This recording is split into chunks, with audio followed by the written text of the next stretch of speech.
Donc le titre du message aujourd'hui, c'est « Ne pas subir les circonstances ».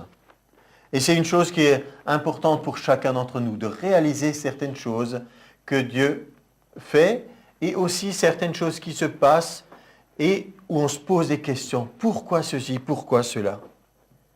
Alors on peut se poser des questions sur la prédestination. Est-ce qu'il y a des choses qui sont écrites à l'avance? On peut se poser des questions sur le hasard, qu'est-ce que c'est? Sur la chance. On peut se poser des questions sur est-ce qu'il est possible? Est-ce qu'un homme est capable de prendre sa destinée en main? Est-ce qu'il peut conduire sa vie? Ou est-ce que c'est dirigé par une autre façon? Ou est-ce que quelque chose a été écrit d'avance? Alors je crois qu'il y a beaucoup de confusion. Déjà, il y a beaucoup de confusion chez les gens qui ne connaissent pas Dieu parce que d'où auront-ils une source d'information? Quelle peut être leur source d'information? Nous avons toutes sortes de sources d'information. Parce qu'il y a beaucoup de gens qui disent « moi je crois que, moi je pense que » et des gens des fois qui n'ont aucune autorité pour enseigner, se mettent à étaler toutes leurs croyances. Mais nous avons une révélation de la part de Dieu lui-même, celui qui a tout créé. Et des fois, nous voyons le Saint-Esprit comment il inspire semaine après semaine les choses que nous entendons et que nous disons ici. Et nous avons entendu la semaine dernière un verset sur lequel je reviens, c'est Amos 3,7. Dieu ne fait rien sans en avertir ses serviteurs, les prophètes. Vous pouvez vérifier. Et donc, qu'est-ce que j'ai dit? Dieu ne fait rien. Rien, ça veut dire rien. Voilà, c'est pas compliqué dans la Bible. Quand c'est écrit, c'est comme ça. Rien, ça veut dire rien. Il n'y a pas besoin de chercher autre chose. Donc quand il est dit Dieu ne fait rien sans en avertir ses serviteurs, les prophètes, c'est important pour nous de réaliser comment est-ce qu'il agit. Et là, on se rend compte que dans les traditions humaines, nous sommes très loin de la réalité souvent. Et quand on dit les voies du Seigneur sont mystérieuses et impénétrables, rien n'est plus loin de la réalité que ça. Elles ne sont pas impénétrables. Et même on peut les connaître et on peut même les découvrir. D'ailleurs, dans Romains, il écrit même « Ce qu'on peut connaître de Dieu est manifeste. » Manifeste, ça veut dire « ça se voit ». Dieu, le leur ayant fait connaître, il parle des hommes, il dit « Les perfections invisibles de Dieu, sa puissance éternelle, sa divinité, se voient comme à l'œil nu. » Ça semble complètement contradictoire. Disons, une perfection invisible se voit à l'œil nu. Mais c'est parce que tout à coup, vous entrez dans une dimension, vous dites, mais oui, c'est bien vrai.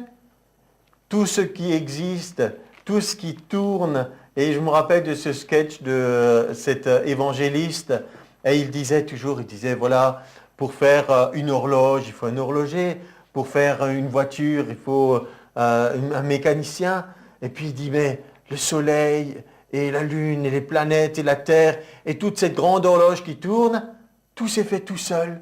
Il n'y a eu personne qui a pris une initiative pour le créer, et il dit, mais ça semble impensable pour nous, impensable, et donc toutes les perfections invisibles de Dieu, même les perfections invisibles, on ne parle même pas seulement de la création, se voient comme à l'œil nu. Il est dit, depuis la création du monde, quand on les considère dans ses ouvrages. Donc on peut commencer à réaliser la présence de Dieu dans ce monde. Alors il n'est pas lointain, il n'est pas si mystérieux, il veut parler les choses, et il le dit à qui? Ses serviteurs, les prophètes. Les prophètes, ça ne veut pas dire, là encore, on est obligé maintenant, on est dans un monde où on est obligé de définir tous les mots, parce qu'il y a des mots qui ne veulent plus rien dire. Il y a quelques années, maintenant la mode a un peu passé, c'était le mot d'enfer. Quand c'était d'enfer, ça voulait dire c'est bien, c'est super, c'est génial. Alors quand nous réalisons le mot enfer, que c'est des lieux inférieurs, là où le diable agit et le royaume démoniaque, nous on trouve que ce n'est pas tellement génial. Mais ainsi, on a beaucoup de mots qui ont été complètement dénaturés. On est obligé de tout réexpliquer. Quand vous parlez aux gens de prophètes, ils pensent peut-être à Nostradamus ou des choses comme ça. Donc, prophète, ce n'est pas forcément quelqu'un qui prédit l'avenir, c'est quelqu'un qui parle de la part de Dieu. Étymologie, ça veut dire pro, pour, théos, Dieu. il parle pour Dieu, il parle de la part de Dieu. Dieu dit à ses serviteurs, les prophètes, il leur dit quelque chose, il leur montre par vision, et eux le communiquent. Et ça, c'est quelque chose qui a été établi dans Amos 3,7, et Dieu ne fait rien sans passer par ce procédé. Ses serviteurs, les prophètes, ne sont pas une petite équipe réduite d'élite, c'est tous ceux qui veulent se mettre à la disposition de Dieu. Ainsi, prophète, il n'a pas besoin d'avoir une longue barbe blanche, par exemple. Il n'a pas besoin d'être vieux ou d'être je ne sais quoi. Un prophète, c'est simplement quelqu'un qui est capable d'entendre. On peut dire que, en fait, tout le peuple de Dieu, dans le sens Église, sens large, les chrétiens, sont appelés à être prophètes. Quand dans l'Ancien Testament, à un moment, il y a eu l'Esprit de Dieu qui a saisi des gens qui étaient qui n'étaient même pas venus se rassembler avec les autres, les anciens. C'est dans Nombre vers le chapitre 11, je crois, vous pourrez vérifier. Alors, à ce moment-là, qu'est-ce qui s'est passé? L'Esprit de Dieu a saisi des personnes, ils n'étaient même pas venus, et Josué a eu une réaction, il a dit, mais empêche-les de prophétiser, Seigneur, à Moïse. Et Moïse a eu cette réaction, il a dit, mais puisse tout le peuple de Dieu être composé de prophètes. Il n'était pas quelqu'un qui était jaloux de son autorité en disant « Moi, je suis le seul vrai prophète de Dieu et tous les autres, ce n'est pas des bons, il faut pas, sinon mon autorité sera diluée. » Non, au contraire, il a eu cette vision « Puisse tout le peuple de Dieu entendre de Dieu et parler de la part de Dieu. » Alors, pourquoi dit-il ces choses? Pourquoi le dit-il? Premièrement, Dieu les dit pour qu'elles arrivent. Pour qu'elles puissent arriver, il faut qu'elles soient prononcées. Genèse 1, chaque fois que Dieu a créé quelque chose, Dieu dit et cela fut. Dieu dit et cela fut. C'est tout le temps, c'est comme ça. C'est par la parole qu'il a créé toutes choses. Pour que ces choses arrivent, les prophéties, par excellence, elles amènent des choses à l'existence. C'est leur fonction principale, amener des choses nouvelles, de choses qui n'étaient pas. Parce que même les gens qui ne croiraient pas à l'existence de Dieu, il faut bien un moment se dire, mais d'où viennent les choses? Pour nous, la réponse est simple. Nous avons Dieu qui amène des choses à l'existence. Il les pense, il les dit, et les choses arrivent.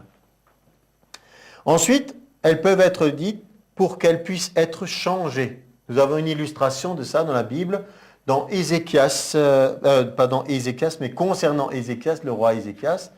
C'est dans Ésaïe 38, vous pouvez trouver ça. À un moment, le prophète dit au roi, il lui dit, voilà, Dieu a dit, c'est terminé avec toi. Tu es malade et cette maladie va te conduire à la mort. Tu vas mourir. Donc, je t'avertis, comme ça tu peux mettre de l'ordre dans ta maison et tout arranger parce que tu vas mourir. Alors, si on suit le raisonnement de certains, si vous avez une parole de Dieu comme ça veut dire que la chose a été arrêtée de la part de Dieu. On ne peut plus rien y changer. Et comme c'est Dieu qui l'a dit, cette chose va se réaliser. Vous me suivez dans ce que je veux expliquer? Mais en fait, Dieu, voyant l'issue de cette maladie, n'était que en train de dire ce qui allait se passer. Il ne dit pas « c'est ma volonté parfaite, j'ai décidé que ce roi allait mourir de cette maladie et c'est terminé ». Il était simplement en train d'annoncer par le prophète « voilà l'issue de la maladie est fatale ». Le roi a eu un mouvement vers Dieu, il a pleuré, il a prié et alors Dieu s'est laissé fléchir et a dit « j'ai entendu ta prière, je rajoute 15 ans à ta vie ». Et donc c'est intéressant de voir que certaines personnes pensent que si Dieu a décidé une chose, c'est immuable, on ne peut plus y toucher et ça veut dire que c'est comme une fatalité, ça va s'abattre sur vous ou ça va se réaliser et on ne peut rien y changer. Non, en réalité, on découvre que nous avons un Dieu, avec un mot moderne, on pourrait dire qu'il est interactif. Ça se passe entre lui et nous constamment, comme par exemple, vous pouvez vous marier avec quelqu'un, vous pouvez faire un contrat de mariage, mais vous n'allez pas vivre tout le temps en disant « Attends, que dit le contrat de mariage pour aujourd'hui? Ah, toi, tu dois sortir les poubelles, toi, tu dois me faire à manger, etc. » Vous ne vivez pas constamment avec le contrat de mariage, quel qu'il soit. Vous vivez d'une façon interactive et vous vivez les choses ensemble, et puis ça évolue et ça bouge parce que nous sommes vivants. Dieu n'est pas rigide ni statique. Il y a des choses qui bougent, il y a des choses qui se font, il y a des choses qu'il veut faire et qu'il ne peut pas faire. Allez, il est obligé de changer d'avis. Il veut utiliser quelqu'un, la personne dit non, je ne veux pas y aller. Ah, qu'est-ce qu'il va faire? Il ne veut pas le frapper sur la tête pour l'obliger. Alors il faut qu'il trouve quelqu'un d'autre. Désolé pour la personne, elle aurait pu être un instrument entre les mains de Dieu. Mais c'est comme ça. Il y a un plan B et puis un plan C. On n'est pas toujours dans le meilleur plan de Dieu. Donc des fois, des choses sont dites pour qu'elles arrivent, d'autres fois pour qu'elles puissent être changées, d'autres fois pour qu'elles puissent être évitées. Rappelez-vous, Jonas, le livre de Jonas, quel était le message de Jonas? Il n'était pas dit « Repentez-vous, sinon vous allez périr ». Le message de Jonas était clair. Dans 40 jours, Ninive sera détruite. Il n'a rien dit d'autre. Dans 40 jours, Ninive sera détruite. Et le peuple de Ninive, il est dit que c'était une ville qui avait vraiment mis le comble au péché. Il y avait une malédiction sur cette ville. C'est à nouveau humilié. Il est dit même le roi, il ne s'est plus habillé d'habits royaux. Il a pris un sac, il a mis de la cendre sur lui pour montrer qu'il regrettait, qu'il voulait supplier Dieu de changer. Il est dit, la ville a été épargnée. Donc des fois, des choses sont dites pour qu'elles soient évitées. Ou alors, des fois, des choses ne peuvent pas changer ou être évitées, mais dans ce qui est en train de se réaliser, certains peuvent être sauvés au milieu d'une circonstance. Exemple, Noé et toute sa famille. Noé, il nous est dit, c'était un prédicateur de la justice. Noé n'a pas dit, je vais construire en secret un bateau et moi et ma famille, on pourra être sauvés et pour les autres, tant pis. Un prédicateur de la justice, ça veut dire que pendant toute sa vie et pendant tout le temps qu'il a construit son bateau, rappelez-vous, très loin de toute voie navigable, on a bien dû rigoler de lui. Pendant 120 ans, il a construit son arche. Et les gens se disaient, mais Noé, il est complètement fou. Mais il continuait d'être un prédicateur de la justice. Il parlait de la justice de Dieu. Quelques-uns auraient pu être touchés et auraient pu dire, nous aussi, on veut être sauvés de cette situation. Mais ça ne s'est pas fait. Le déluge a eu lieu. On reviendra peut-être sur le déluge et pourquoi il a eu lieu.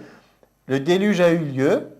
Dieu n'a pas dit, bon, je ne vais pas envoyer le déluge parce qu'il y a quand même Noé. Mais Noé a été sauvé dans la circonstance. Donc, voyez globalement, les choses qui sont annoncées, les choses dans lesquelles nous vivons, elles peuvent soit se réaliser, soit être changées, soit être évitées, soit on peut être sauvé au travers de ces choses. On n'a pas besoin de se dire, c'est comme ça maintenant, on n'y peut rien, il faut traverser tout ça. Alors, on peut penser par rapport aux circonstances des choses vraiment spectaculaires. Intempéries, tornades, tsunamis, séismes, etc. Ça, c'est les choses qui impressionnent. Et quand on voit ces choses, on peut se dire, mais c'est Dieu qui a créé cette situation. Parce qu'on a chanté aussi des chants qui peuvent être troublants. Dieu est souverain, il tient le monde dans sa main. Et quelqu'un pourrait dire, ben dis donc... on dirait qu'il a perdu le contrôle alors. Mais je ne vais pas refaire le message de la souveraineté de Dieu. Il faudra écouter le message numéro 1. Mais rappelez-vous que dans Genèse 1, quand Dieu agit sur la planète Terre, il nous dit que la Terre était informe et vide. Et littéralement en hébreu, on dit c'était le tohu bohu. On pourrait traduire par le chaos. C'était le chaos avant que Dieu ne fasse la création que nous appelons la création adamique, où il a mis de l'ordre sur terre, où il a fait ce beau jardin d'Éden, où il a placé l'homme et la femme et tous les animaux, c'était le chaos. Parce qu'il y avait déjà d'autres créatures qui existaient avant Adam et Ève. Entre autres, Lucifer, qui était auprès de Dieu, qui est tombé avec tous les anges de la rébellion qui l'ont suivi, et il y a eu une espèce de chaos qui s'est manifesté. La planète Terre est devenue la prison spirituelle du diable et de ses démons. Et nous avons été placés ici pour manifester la justice de Dieu. Il nous a mis en zone occupée. D'abord par l'autorité qu'il a donnée à Adam et Ève de gérer le jardin et ensuite dominer sur les animaux, tout cela. Et puis maintenant, on peut dire par Jésus-Christ, qui est le nouvel Adam, de manifester le royaume de Dieu. Alors Dieu a-t-il autorité sur les circonstances? Ça, c'est une question très importante pour nous. Parce que nous ne voulons pas retomber dans le fatalisme. Dieu contrôle tout, Inch'Allah, on ne peut rien y changer. Le bouddhisme, l'islam, d'autres religions insistent beaucoup là-dessus. Il y a une espèce de fatalisme, on ne peut rien changer. Pour nous, la révélation de Jésus-Christ par l'Évangile nous apporte une lumière totalement différente, où nous voyons certainement un Dieu tout-puissant et qui règne, mais qui règne avec l'homme et qui règne dans son propre domaine. Dieu ne règne pas sur quelqu'un qui ne veut pas qu'il règne sur lui. Sinon, Dieu arrêterait immédiatement tout crime, toute forme de mal sur terre, toutes les guerres s'arrêteraient en un instant s'il voulait dominer les hommes comme des pions, comme des pantins. Mais il veut la collaboration. Mais Osée 4,6 dit « Mon peuple périt par manque de connaissance ». Les choses qui se passent sur terre, la plupart du temps, les choses qui arrivent même aux chrétiens, ce n'est pas parce que vous êtes un bon chrétien, si la chose existe, que vous êtes épargné, et parce que vous êtes un mauvais chrétien ou une méchante personne, vous êtes puni. Ce n'est pas comme ça que ça se passe.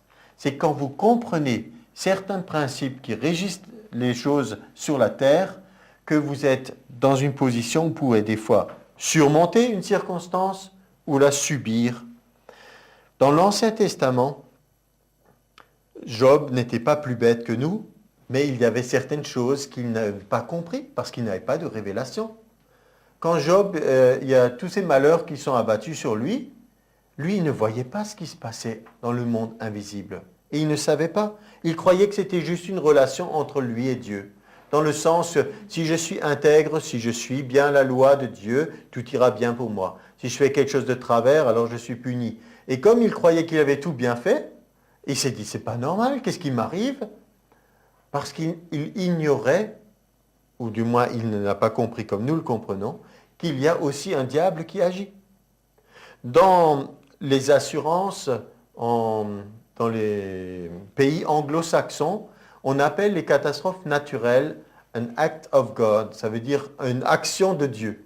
Quand il y a une tempête ou autre chose, le contrat d'assurance parle des acts of God. Et quand nous réalisons que ça ne peut pas être une action directe de Dieu, parce qu'il n'est pas le destructeur. Il est au contraire le créateur. Ça ne tient pas debout. Mais nous avons maintenant, par le Nouveau Testament, par la Nouvelle Alliance en Jésus, une révélation supplémentaire. Nous comprenons que ce n'est pas juste entre nous et Dieu et juste une question de est-ce que je suis bon, est-ce que je ne suis pas bon, est-ce que j'ai obéi ou pas. C'est un peu différent de tout ça. C'est plus complexe dans le sens qu'il y a plusieurs intervenants, il y a aussi le diable et ses mauvais esprits. Il y a un diable, il existe, c'est une réalité. Quand vous voyez des fois, même dans les nouvelles, on a quelqu'un qui dit « je n'ai pas pu me contrôler, tout à coup cette chose m'a saisi ». Alors les psychologues ou je ne sais pas qui donnent des explications, c'est des pulsions, c'est ceci, c'est cela. Mais nous voyons aussi qu'il y a eu le cas de certaines personnes où il n'y a pas d'autre explication que quelqu'un qui les a poussés, un acte de folie suite à une possession, une ouverture aux choses qui sont de la sorcellerie ou d'autres choses comme ça. Le diable est une réalité. Et il n'est pas l'homme de main de Dieu. Il n'est pas là pour faire le sale boulot quand Dieu ne veut pas se salir les mains. Dieu est bon et alors, de temps en temps, il a besoin de quelqu'un pour faire le sale boulot. Quand il veut juger quelqu'un ou le punir, alors il le dit au diable, vas-y, fais-le. Non, ce n'est pas la réalité. Il n'est pas non plus là pour collaborer avec Dieu pour notre sanctification. Si Dieu veut nous rendre meilleurs, alors il veut nous envoyer une épreuve, et comme il est tellement bon, il ne va pas le faire lui-même, il dit au diable, vas-y, fais-lui quelque chose, et puis comme ça, il va se ressaisir, il va prier, et puis il va devenir un meilleur chrétien.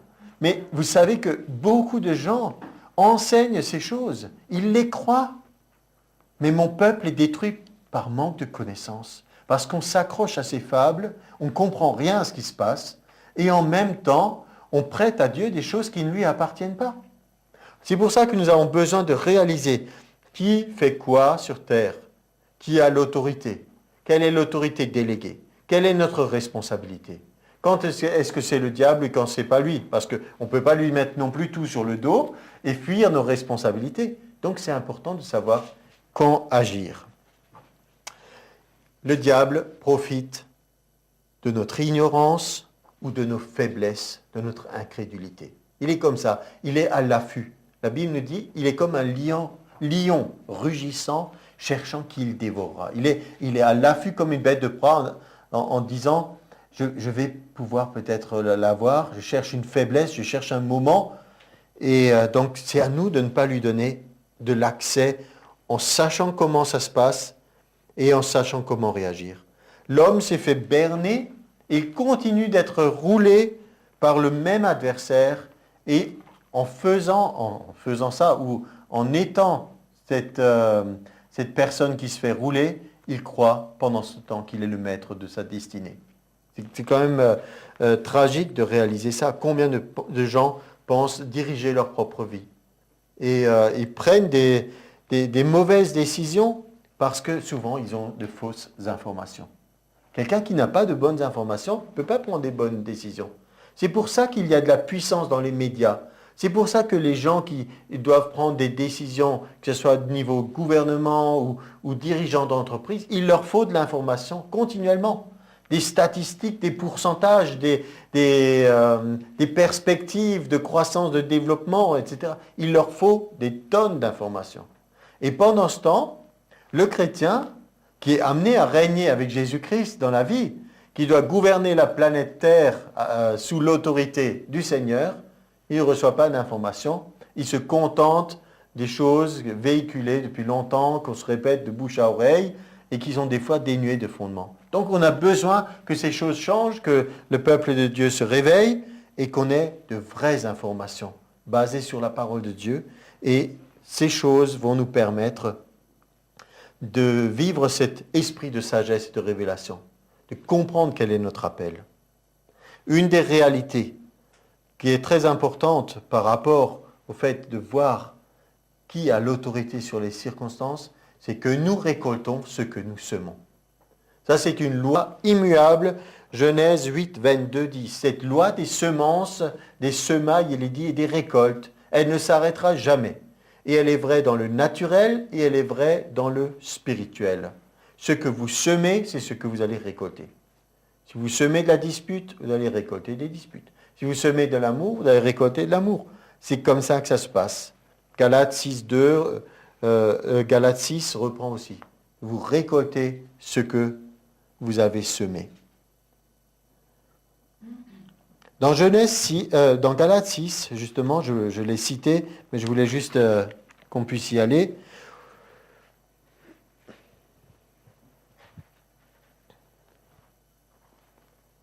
Non, pardon. C'est Genèse que je voulais prendre. Oui.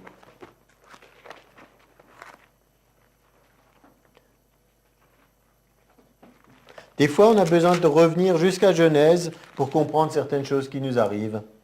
Dans Genèse 6, oui, c'est juste avant le déluge. Au verset 5, il nous est dit « L'Éternel vit que la méchanceté des hommes était grande sur la terre et que toutes les pensées de leur cœur se portaient chaque jour uniquement vers le mal. » Ça, c'est un verset qui est vraiment, quand on réalise, toutes les pensées, vous avez lu avec moi, toutes les pensées, chaque jour, se tournent vers le mal. Vous imaginez ça? Là, vous n'avez pas besoin de chercher l'enfer plus loin. Vous avez l'enfer sur la terre. Des fois, on parle du ciel sur la terre quand on a un moment où ça se passe bien, où on est heureux. Mais là, vous avez tout le genre humain corrompu, tourné vers le mal. Et il nous est dit, l'Éternel se repentit d'avoir fait l'homme sur la terre, il fut affligé dans son cœur. L'Éternel dit, j'exterminerai de la face de la terre l'homme que j'ai créé, depuis l'homme jusqu'au bétail, aux reptiles, aux oiseaux du ciel, car je me repens de les avoir faits. Il y a des conséquences. On a dit, on récolte ce qu'on sème, il y a des conséquences. Les mauvaises pensées constamment orientées vers le mal, on produit quelque chose sur Terre. On produit une situation telle que c'était devenu, on peut dire littéralement, invivable. Et j'ai entendu une explication qui me semble assez intéressante. Comme on a dit que nous ne pourrons pas imaginer que Dieu ait créé à la base une planète instable, il y a eu une action. Et là, on a des actions. Une action qui a fait que l'harmonie telle que Dieu l'avait créée a été bouleversée.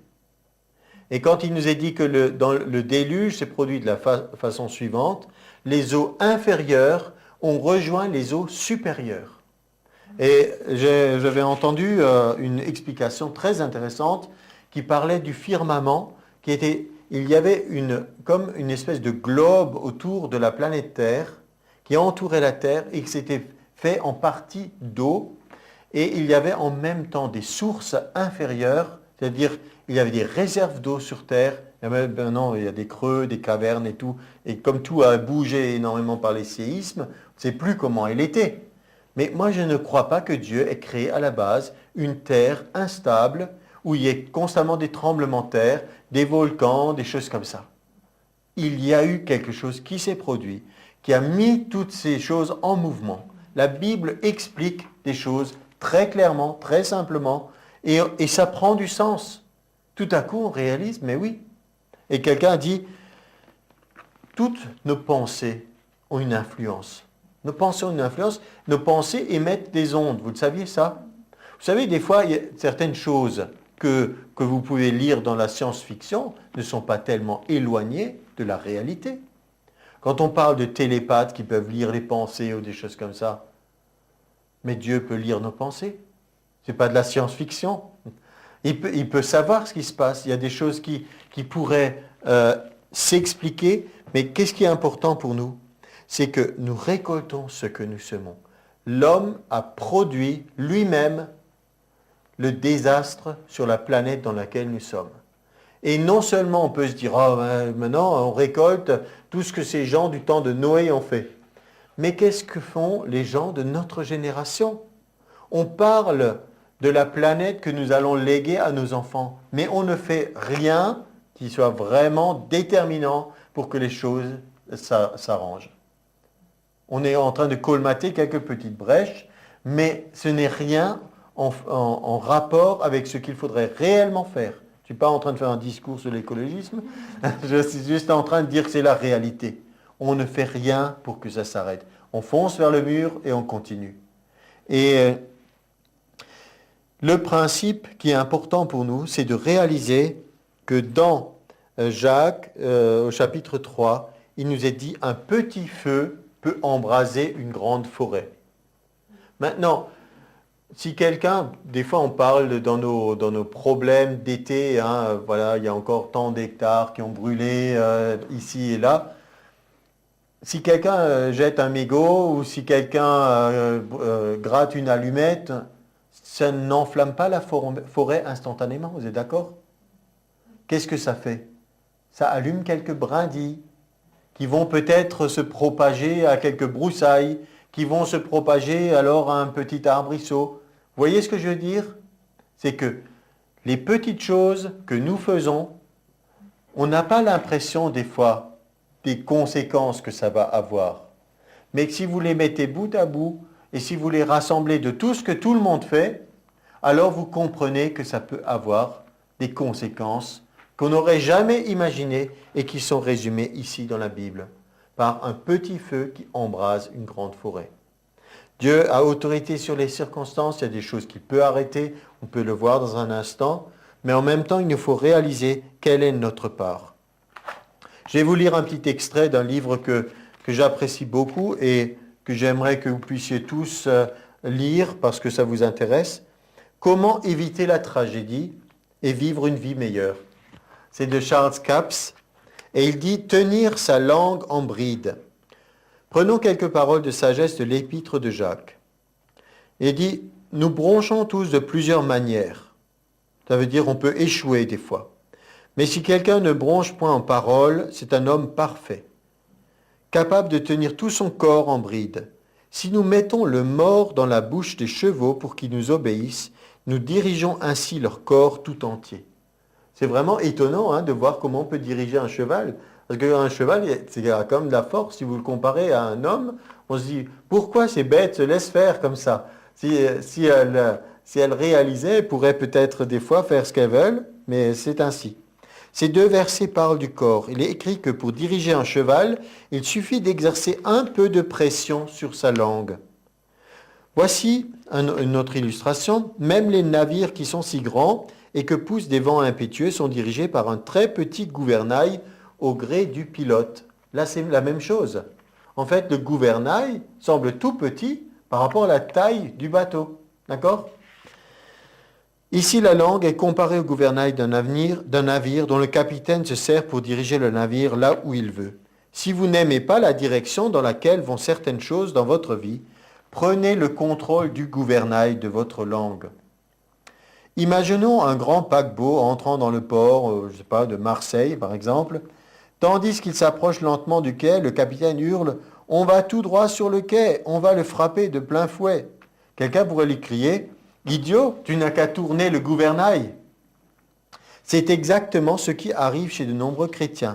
Lorsqu'un problème leur arrive, ils se mettent à en parler. Ce faisant, ils positionnent le gouvernail et ouvrent leur cœur au problème. On ne change pas le gouvernail, on reste dans la même direction. On dit ce qui va arriver. On va s'écraser, on va s'écraser, on va s'écraser. Mais ça ne change rien. Ce n'est pas ça qui nous intéresse. Ce qui nous intéresse, c'est d'être capable de changer la direction. Le cœur, c'est ce qui contrôle le gouvernail. La langue est le gouvernail. C'est elle qui fera tourner le corps tout entier, soit vers le bien, soit vers le mal. Le facteur déterminant, c'est ce que vous aurez déposé dans votre cœur par vos paroles.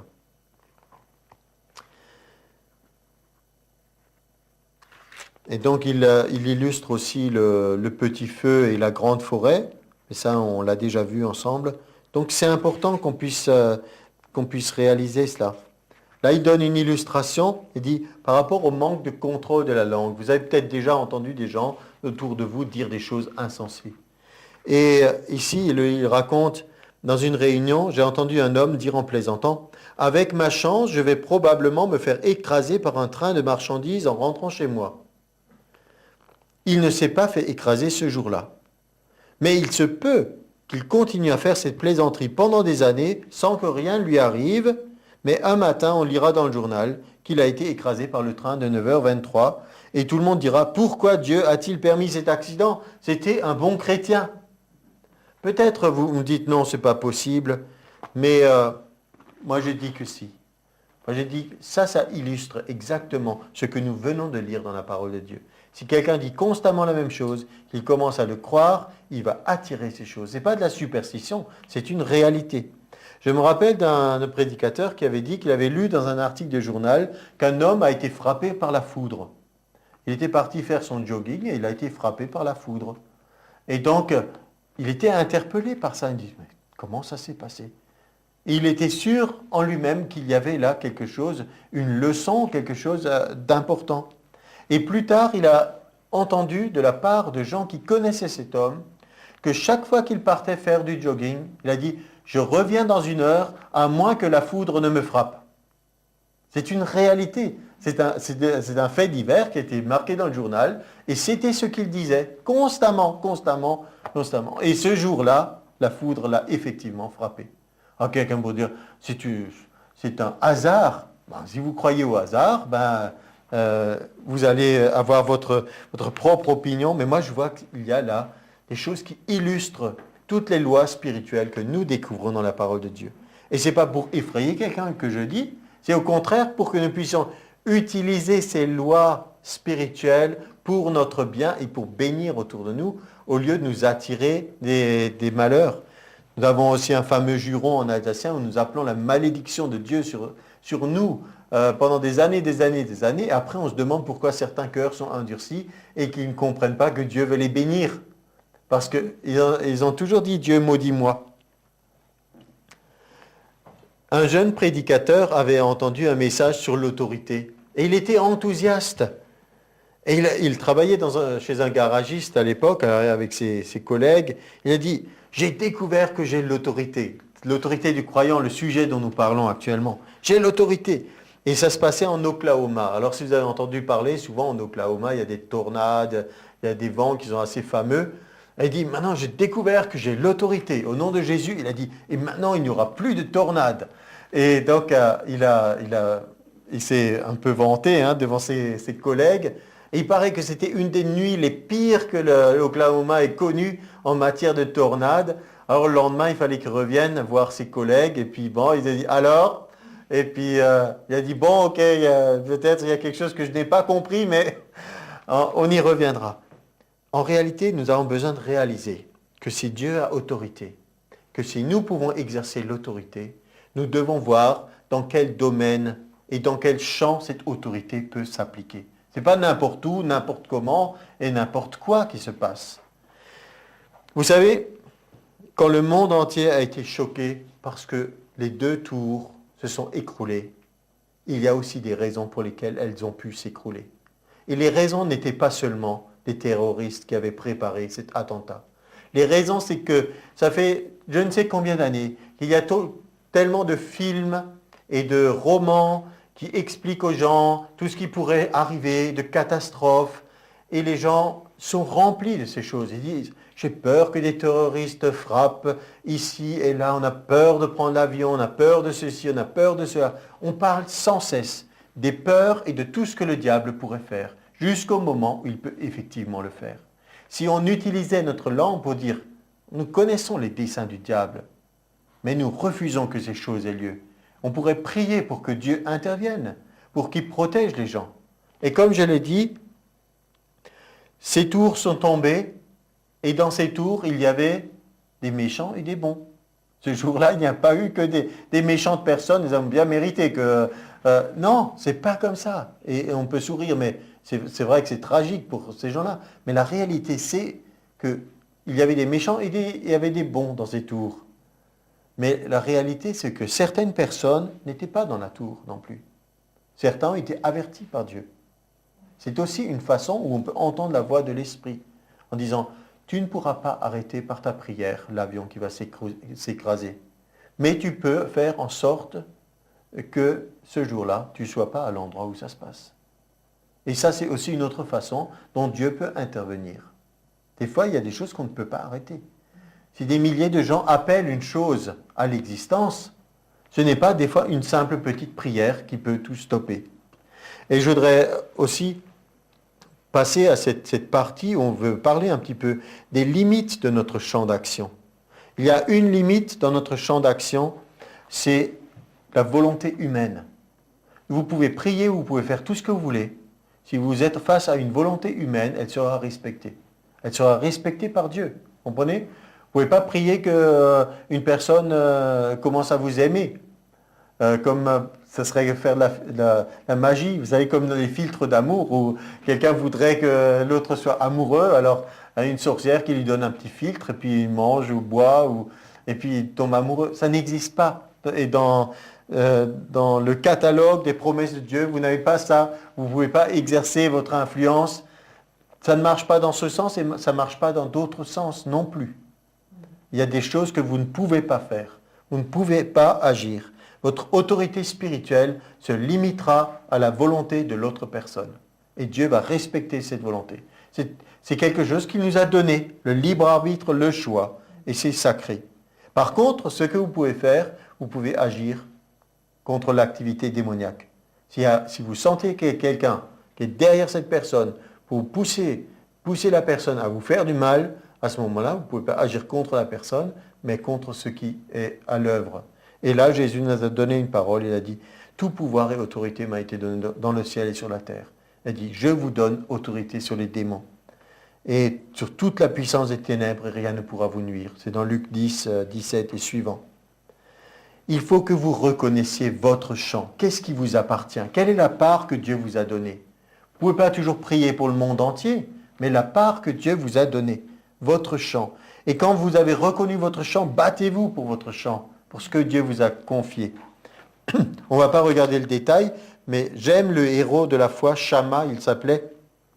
Dans 2 Samuel 23, 11, quand les Philistins, les ennemis, sont venus, il s'est tenu au milieu du champ de lentilles et il s'est battu pour que l'ennemi n'ait pas ce champ. Et certains pourraient dire alors, oui, mais quand Dieu donne une chose, il la donne pour toujours. Alors, c'est encore une fable religieuse.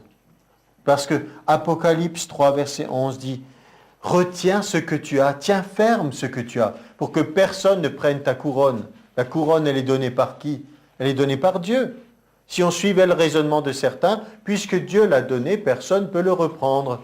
Non, il y a des choses que Dieu nous a données, mais on a besoin de les tenir fermes, sinon on va les perdre de nouveau. C'est la Bible inspirée par Dieu qui dit ça, hein. Ce n'est pas moi qui l'invente.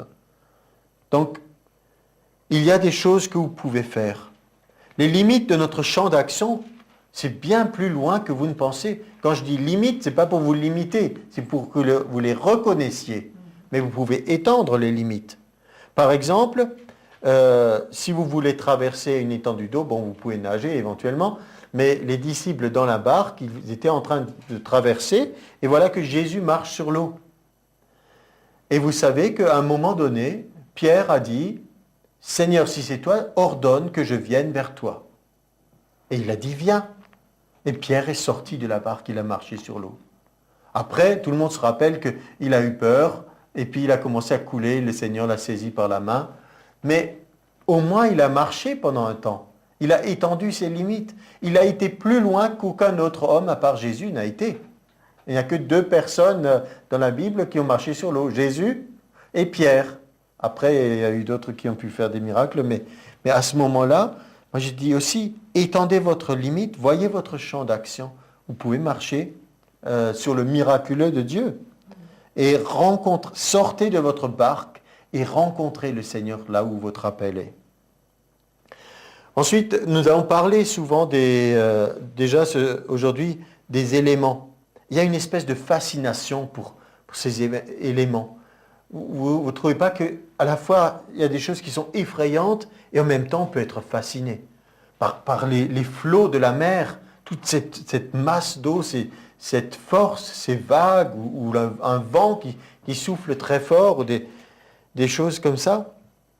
Et il y a une fascination de voir que si quelqu'un peut contrôler ça, ça doit être de la force. Hein. Jésus l'a fait dans Marc 4, verset 37 et suivant. Dans ma Bible, il y avait un grand tourbillon. Un grand tourbillon. Et dans le mot grec, pour dire grand, c'est méga. Ça veut dire vraiment, c'est géant. C'est méga. Et après que Jésus soit intervenu, il dit « Silence, tais-toi », il y a eu un grand calme. La réponse de Jésus était proportionnée par rapport à la puissance déployée, et ce grand tourbillon s'est transformé en grand calme. Mais quand il a fait ça en tant que quoi? Pas en tant que fils de Dieu, mais en tant que fils de l'homme. Il s'est toujours présenté comme fils de l'homme. Et nous devons réaliser ça. Il n'a fait aucun miracle en tant que fils de Dieu. Il les a fait en tant que fils de l'homme, revêtu de la puissance du Saint-Esprit. À part aller à la croix, mourir pour les péchés du monde, il y a beaucoup de choses que nous sommes appelés à faire à la suite de Jésus. Et même, nous devons faire, mais nous pouvons le faire, c'est ça la bonne nouvelle. Alors vous voulez voir comment les gens de la Bible étaient limités? Regardez Josué, dans Josué 10, il a dit « Soleil, arrête-toi.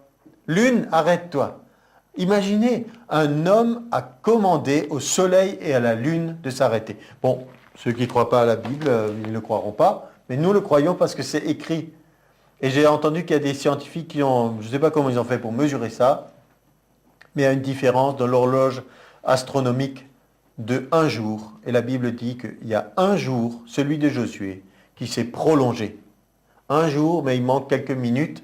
C'est les minutes où le soleil a reculé, et ça c'était dans Ésaïe, avec l'histoire d'Ézéchias, il a reculé de 10 degrés. Alors un jour, le soleil s'est arrêté pendant presque un jour complet, jusqu'à ce que Josué ait remporté la victoire sur ses ennemis. Et la Bible nous dit, il n'y a jamais eu un jour comme celui-ci. Ça vaut la peine qu'on lise le verset, parce que que nous voyons quelle est l'étendue de la puissance de Dieu et comment nous n'avons pas à subir, mais que nous pouvons agir en son nom. Josué 10, verset 12. Josué parla à l'Éternel. D'abord, il en a discuté avec Dieu. Il dit, il me faudrait une prolongation pour que la bataille puisse se terminer et que les ennemis ne puissent pas s'enfuir et que j'en finisse avec eux une bonne fois pour toutes. Mais pour ça, j'ai besoin que la journée dure plus longtemps. Alors, ils ont dû en parler avec Dieu. Et il n'est pas dit que l'Éternel a dit, je vais m'occuper de tout. Dieu a dit, vas-y, va avec ce que tu as reçu de moi. Et Josué dit en présence d'Israël. Il n'a pas dit, je vais le faire en secret parce que si jamais ça ne marche pas, j'aurais l'air ridicule. Donc, il l'a dit en présence d'Israël. Soleil, arrête-toi sur Gabaon. Et toi, lune, sur la vallée d'Ajalon. Et le soleil s'arrêta et la lune suspendit sa course. Là, ça devait être quelque chose, parce que nous, on est impressionnés par certains phénomènes, quand il y a une éclipse ou des choses comme ça, mais là, le soleil s'arrêta au milieu du ciel, et il ne se hâta point de se coucher presque tout un jour. Il n'y a point eu de jour comme celui-là, ni avant ni après, où l'Éternel ait écouté la voix d'un homme. Vous parlez de limitation, vous trouvez que c'est limité, ça ? Alors, bon, on n'est peut-être pas tous appelés à faire ce que Josué a fait, mais ça nous donne quand même un encouragement pour dire peut-être on est en dessous du standard de Dieu et qu'il y a encore beaucoup plus pour étendre nos limites. Donc, c'est quand même, ça nous amène aussi à, on a beaucoup parlé des circonstances, en particulier des événements, par rapport à la météo. Faut-il prier pour le beau temps ? Des fois, les enfants, on prépare un pique-nique et puis des enfants voudraient prier pour qu'il fasse beau ce jour-là. J'ai dit, il faut faire attention à ce que nous faisons.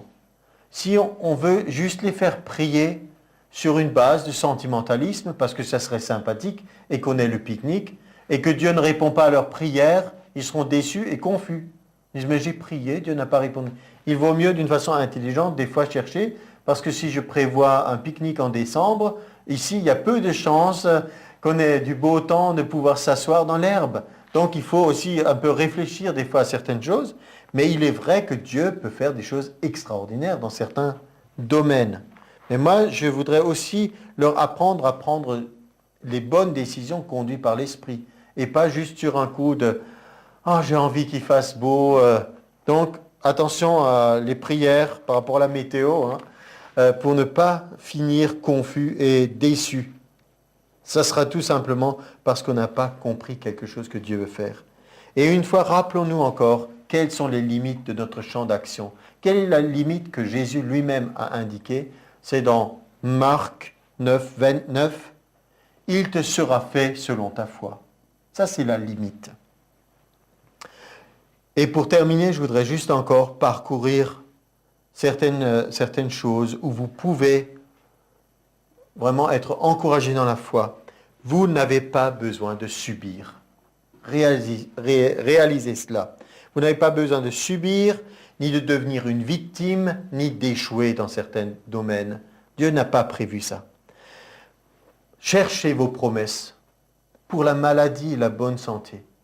Les chercheurs et les scientifiques ne comprennent pas pourquoi le mécanisme de la vieillesse se met en route. Pourquoi, à un moment donné, l'être humain vieillit. Parce qu'au départ, ils voient au contraire que dans notre corps, il y a des cellules qui se renouvellent. En l'espace de 10 ans, vous n'avez plus aucune de vos cellules qui sont les mêmes. En 10 ans, tout a été renouvelé par cycle, tout est renouvelé. Et donc, il y a des choses qui se passent où on ne comprend pas la vieillesse, la maladie, etc. Mais nous avons des promesses de Dieu qui peuvent aller contre ces choses. Je ne dis pas que vous allez tout à coup tous rajeunir, mais la Bible parle que nous pouvons rajeunir comme l'aigle. Il y a des choses à préparer et à réaliser où vous voyez que la loi du péché et de la mort agit sur l'être humain. Mais il y a une loi spirituelle plus haute, plus élevée. C'est dans Romains 8, il est dit, c'est la loi de l'esprit de vie qui est en Christ Jésus. Là encore, Nous récoltons aujourd'hui ce que nous avons semé pendant toute notre vie. Donc on ne peut pas toujours tout défaire comme ça d'un claquement de doigts ou une petite prière qui fait que tout à coup on ressemble de nouveau à ce qu'on était quand on avait 15 ou 20 ans. Ce n'est pas la réalité ça. Mais ça nous montre que nous n'avons pas besoin de vieillir avec Alzheimer, dans un fauteuil roulant, arthrose, gaga, ne sachant plus qui on est, et ces choses-là. Nous n'avons pas besoin de ça. Nous pouvons nous attendre à ce que certaines choses se passent à cause de la loi de l'esprit de vie qui est en Jésus-Christ. Nous avons des promesses concernant la libération que donne l'Esprit de Dieu. Romains 8, juste avant Romains 8, il y a Romains 7, bien sûr, ça c'est pas un secret, et juste à la fin de Romains 7, il nous est dit, l'apôtre Paul écrivait, « Qui me délivrera de ce corps de mort ?» Je vois la mort qui agit en moi, il y a plein de choses, et tout de suite après, il dit, « Grâce soit rendue à Dieu ». Et donc il réalise que c'est la loi de l'esprit de vie en Jésus-Christ. Il y a d'autres choses où vous n'avez pas besoin de subir, devenir une victime, etc. Certains ne comprennent pas bien non plus l'histoire de tendre la joue. Quand Jésus a dit, si quelqu'un te donne une claque, alors donne-lui l'autre joue pour qu'il te donne encore une autre. Il faut replacer les choses dans le contexte. Quand vous êtes en situation où vous êtes occupé, et nous connaissons, en France on a connu aussi l'occupation des nazis, le fait de résister à quelqu'un qui vous a envahi ne fait que accentuer éventuellement la violence et la répression. Donc il faut, par sagesse, des fois savoir baisser la tête, faire profil bas, comme on dit, et on vous a donné une claque, bon, mais tu ne vas pas en mourir. C'est ça que ça veut dire. Alors ne cherche pas à te révolter et à aiguiser la violence de celui qui est en face de toi. C'est ça que ça voulait dire. Ça ne veut pas dire, tu prends une claque, allez, vas-y, nous en encore une autre, etc. Ce n'est pas ça. Dans ce sens, il y a un pacifisme qui est complètement décalé de la réalité. Parce qu'il y a aussi des situations où il faut savoir se battre, il faut savoir résister. Si vous voyez quelqu'un qui est agressé dans la rue, vous pouvez dire, non, moi je suis pacifiste, je ne fais rien. En France, c'est puni, ça s'appelle non-assistance à personne en danger. Et donc, il y a des situations où il faut savoir réagir. Mais il y a des situations où la Bible nous donne des solutions de sauvegarde en disant, ne cherche pas une querelle où ça va mal se terminer pour toi. Ne cherche pas à être violent. Tony Anthony, qui a donné son témoignage justement en tant qu'ancien champion du monde de Kung Fu, et quand il était en prison, quelqu'un l'a agressé et cherchait à le tuer. Et lui, il savait qu'avec tout ce qu'il avait appris des techniques de combat, il pourrait facilement le tuer de ses mains nues. En quelques secondes, il aurait pu le tuer. Mais il avait déjà entendu quelque chose du message de l'Évangile. Il a senti qu'il y avait une force qui agissait en lui pour lui dire ne le fais pas, ne cède pas à la violence. Et chose curieuse, l'autre ne comprenait pas, mais il lui a dit quelque chose dans sa langue maternelle que l'autre ne comprenait pas. Et il est parti comme frappé de terreur. La bagarre s'est immédiatement arrêtée. Parce qu'il s'est mis sur un terrain spirituel où il a compté sur l'aide de Dieu. Parce que dans le naturel, il aurait pu s'en sortir, mais il ne voulait pas prendre cette voie. Et moi, ça m'a fait penser à ça quand la Bible dit dans Jacques 4, 7, « Résistez au diable et il fuira loin de vous. » Et quelqu'un a dit de se fuira loin de vous. Il fuira loin de vous comme frappé de terreur. Vous pouvez imaginer ça? La plupart des gens, sauf ceux qui croient qu'ils sont du côté du diable et qu'il les aide, la plupart des gens se méfient quand même un peu de ce personnage et en général n'aiment pas trop avoir affaire à lui. Mais de l'imaginer qu'il puisse fuir loin de vous comme frappé de terreur. Est-ce que vous avez déjà eu cette image de voir qu'il part terrorisé? Il partira terrorisé loin de vous chaque fois que vous aurez exercé l'autorité spirituelle et qu'il se dira, quoi? Cette pauvre et faible créature, elle peut me vaincre en utilisant le nom de Jésus, alors que moi je suis un être spirituel qui normalement pourrait l'emporter sur elle. C'est parce que tout à coup, il réalise que vous utilisez les armes de Dieu et qu'il peut être vaincu à chaque fois. Et ça, c'est une réalité. On a l'impression que c'est trop beau pour être vrai, mais c'est la réalité. Il y a beaucoup de choses qui pourraient se passer autrement. J'ai parlé de certaines circonstances, il y a des accidents aussi qui pourraient être évités. Il y a des promesses dans la Bible pour nous garder. Et des fois, on ne prend pas garde. On ne fait pas attention et on se lance dans toutes sortes de situations. Mais découvrez vos promesses. Les anges sont aussi une réalité. Moi, je ne veux pas seulement parler du diable et des démons parce qu'il existe aussi les ministères des anges. Psaume 91, ils te tiendront sur leurs mains de peur que ton pied ne heurte contre une pierre.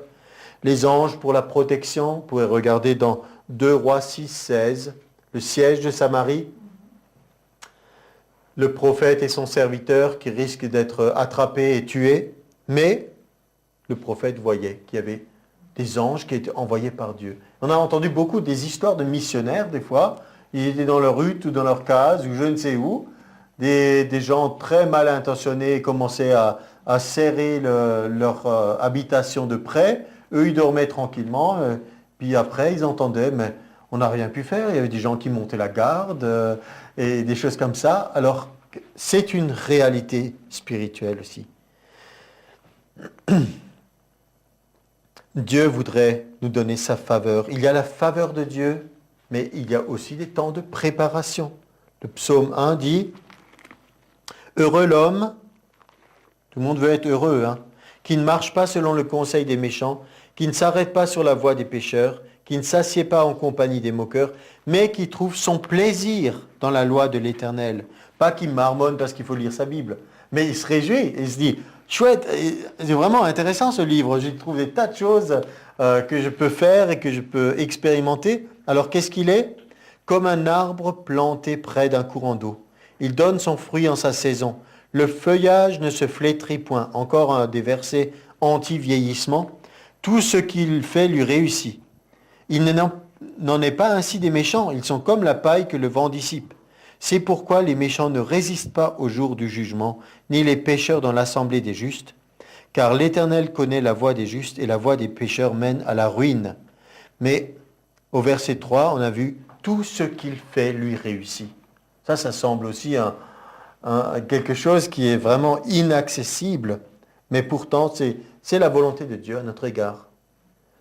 Et quand il dit aussi dans 3 Jean 2, il veut nous faire prospérer à tous égards, comme prospère l'état de notre âme. Regardez votre vie, regardez en arrière. Imaginez-vous quand vous étiez peut-être enfant ou plus petit, quels étaient vos rêves? Est-ce que vous auriez rêvé que vous soyez ce que vous êtes aujourd'hui? Est-ce que vous auriez eu d'autres rêves? Est-ce qu'il y a des choses que vous n'avez pas atteintes? Il n'est pas encore trop tard, il y a des choses que vous pouvez atteindre encore. Peut-être vous ne pouvez plus devenir champion du monde de foot ou de tennis, des choses comme ça, mais il y a des choses que vous n'avez pas atteintes, que vous pouvez atteindre. Et même, il y a des choses que vous n'avez jamais imaginées, que vous pouvez atteindre maintenant et qui dépasseront, comme dit la Bible, infiniment au-delà de tout ce que nous demandons ou pensons. Et vous aurez fini votre vie, rassasié de jour, satisfait, vous direz, gloire à Dieu, tout ce qui a été réalisé au travers de moi. Et en plus, le voyage était agréable. Pas pénible, pas subir, mais le voyage était agréable. Continuez de rêver, retrouvez vos rêves, ne les laissez pas s'échapper. Et parlez du problème, parlez de la montagne. Beaucoup de gens pensent que ça c'est réaliste. On se croit intelligent, on analyse la situation et on se dit, il faut vraiment tout examiner. Ça paraît bien, mais ça ne change rien. Ce qu'il nous faut, c'est des choses qui changent. Moi, je suis toujours, quand il y a quelque chose qui est de travers au boulot, ça ne m'intéresse pas d'étudier pendant des heures qui a fait quoi, qui a fait de travers, qui a fait faux. On dira oui, c'est pour ne pas refaire les mêmes choses. Ce qui m'intéresse, c'est de trouver une solution. C'est de pouvoir trouver une solution, de continuer et de ne pas s'arrêter. Ne nous arrêtons pas. Parlez la foi, et on termine dans Romains 8. Toute chose concourt au bien de ceux qui aiment Dieu, de ceux qui sont appelés selon son dessein. Il y a des choses qui viennent vers vous. Il y a des choses qui concourent à votre bien. C'est une promesse de Dieu. Moi, je veux aussi que les choses qui vous arrivent, ce soient des choses qui concourent à votre bien. Je ne dis pas n'importe quoi. N'acceptez pas n'importe quoi. Dites pas, c'est mystérieux, je ne sais pas pourquoi ça m'arrive, mais Dieu a quelque chose de prévu. Non, il y a des choses que vous devez vous en débarrasser, devez éviter. Mais croyez aussi qu'il y a un dessein de Dieu. Il y a des choses qui vont vers vous pour concourir à votre bien. Amen.